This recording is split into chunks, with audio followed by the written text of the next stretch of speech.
오늘 우리에게 주시는 하나님의 말씀은 예레미야 29장 11절 말씀입니다. 오늘 사순절 26번째 날 묵상집 말씀입니다. 제가 가지고 있는 구약성경 페이지 1097면에 있고요. 예레미야 29장 11절 말씀을 우리 모두 함께 합독으로 같이 읽겠습니다. 여호와의 말씀이니라. 너희를 향한 나의 생각을 내가 아나니 평안이요 재앙이 아니니라. 너희에게 미래와 희망을 주는 것이니라. 아멘. 기도, 주님의 선하심을 신뢰하는 것이라는 제목으로 오늘 본문으로 말씀을 나누겠습니다.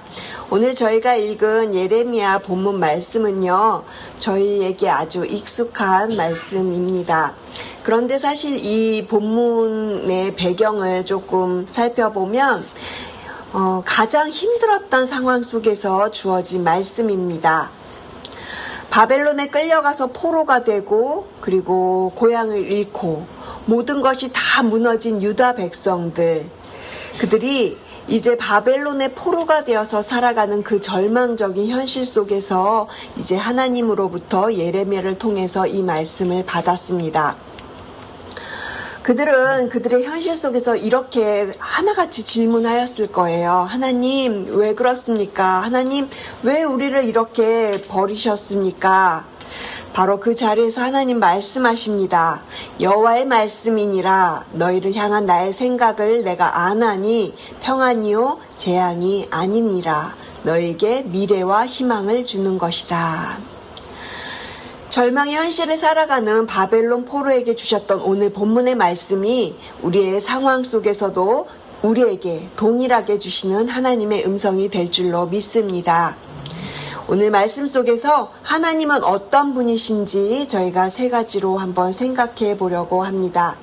첫째는 하나님은 지금도 우리를 생각하고 계십니다.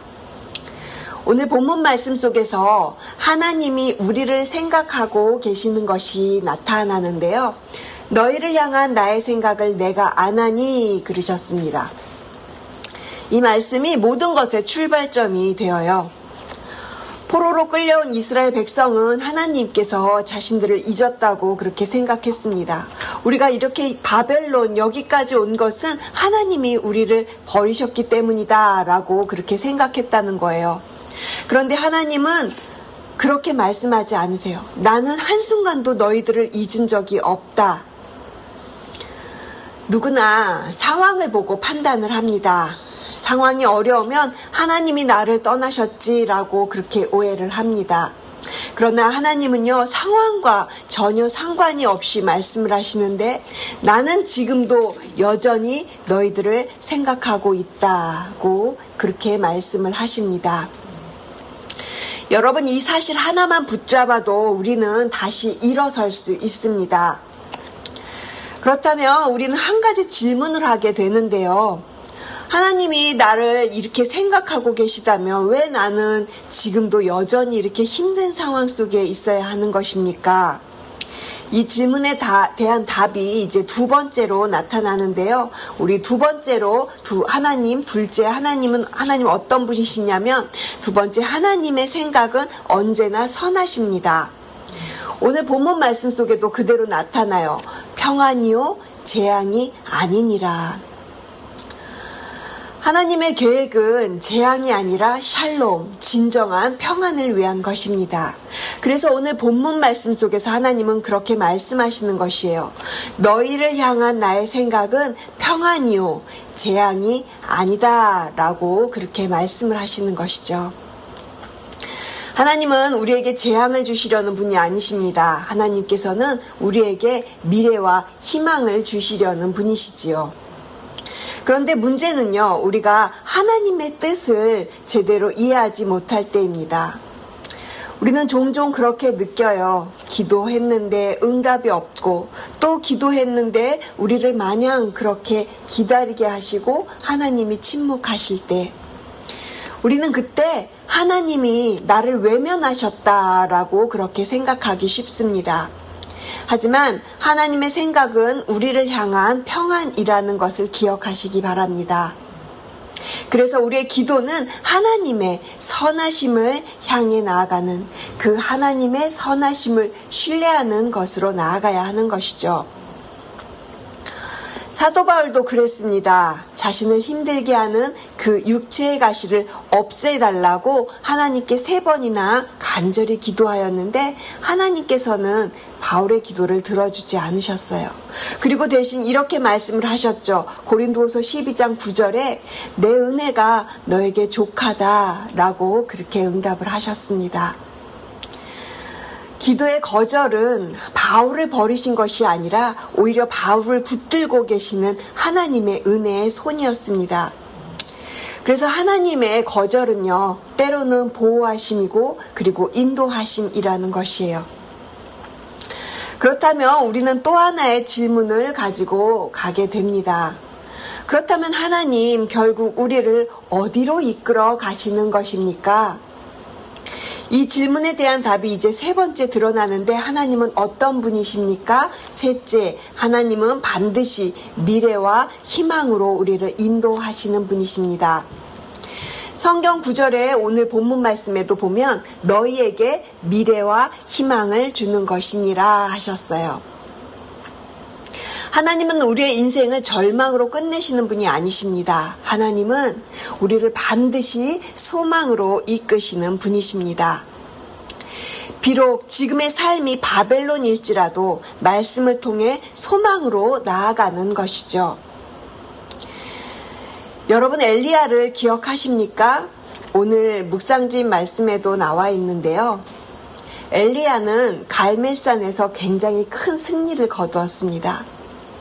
그런데 이세벨의 협박 앞에서 갑자기 그렇게 두려워하면서 엘리야는 광야로 도망쳐서 그렇게 기도를 하죠.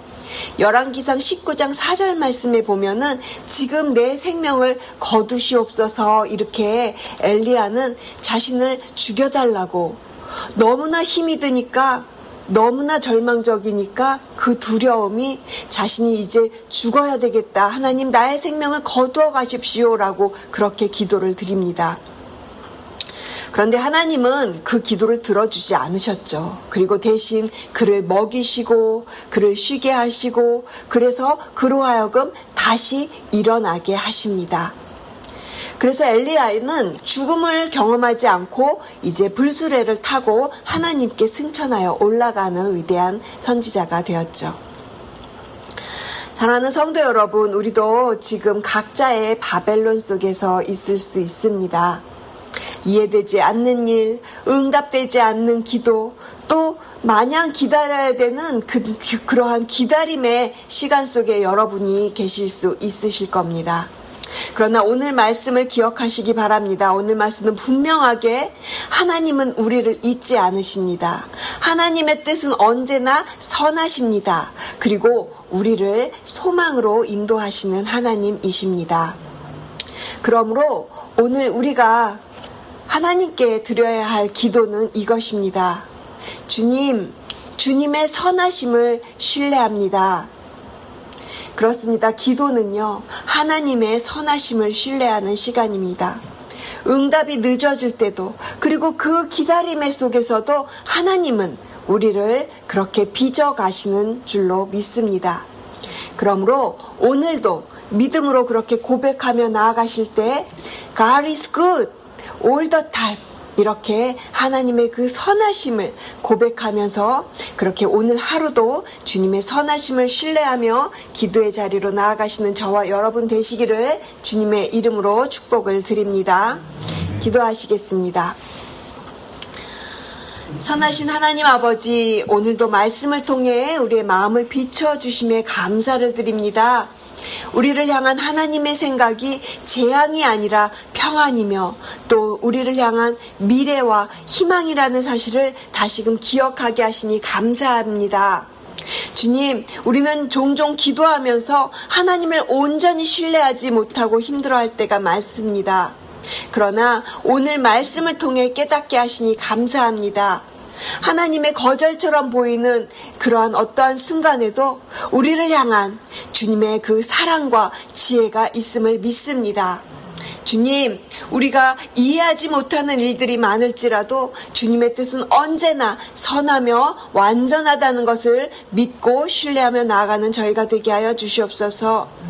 귀한 성도님들, 기도의 자리를 떠나지 않게 하시고 기다림의 속에서도 주님의 손길을 신뢰하며 하나님의 손에 모든 것을 맡기며 빚어지는 우리 모든 인생들이 되게 하여 주시옵소서.